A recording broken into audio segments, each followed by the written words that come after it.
All right, in this training, I want to talk about somebody that says that they're the ultimate decision maker. They don't need their husband or their spouse there, and they'll only set the appointment if they don't have to have their spouse there. Well, number one, it's going to be very difficult for us to make a sale without both husband and spouse there. And this is why it's so important not to set one-legged appointments. They can say all that they want, that they're the ultimate decision maker, but I guarantee they probably bought that house with their husband or their wife there at their side.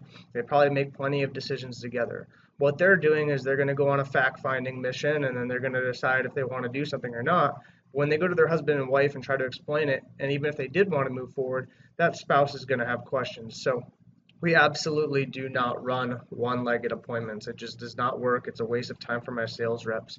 So the best way to overcome this is a few ways. I'm not saying that this will definitely work, but you need to take the appointment away from the person. You can't give them the power. Once you give them the power, then at that point, you've lost all credibility. You're not able to reel the appointment back in and potentially get the wife or the husband also at the appointment. So if they say that, just say, great. You know what? I'm usually the financial person too in my relationship. I always like to make the decisions regarding that kind of stuff. So I completely understand where you're coming from.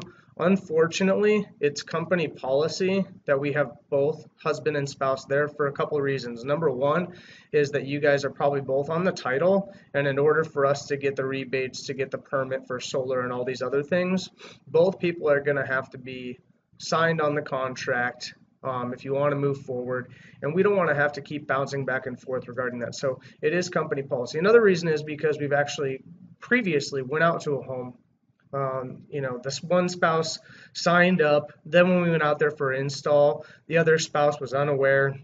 They had all these questions. It held up the job. All of a sudden, we already had paid, for permits, for engineering and other factors, and it ended up costing us a lot of money as a company. So I completely understand where you're at. Unfortunately, I won't be able to set an appointment unless your spouse can be there. They don't have to, be engaged as far as asking questions unless they want to be, but we would have to have them there just so we could possibly answer their questions if they do have any, and if you decided to move forward, that they'd be there to be able to do that.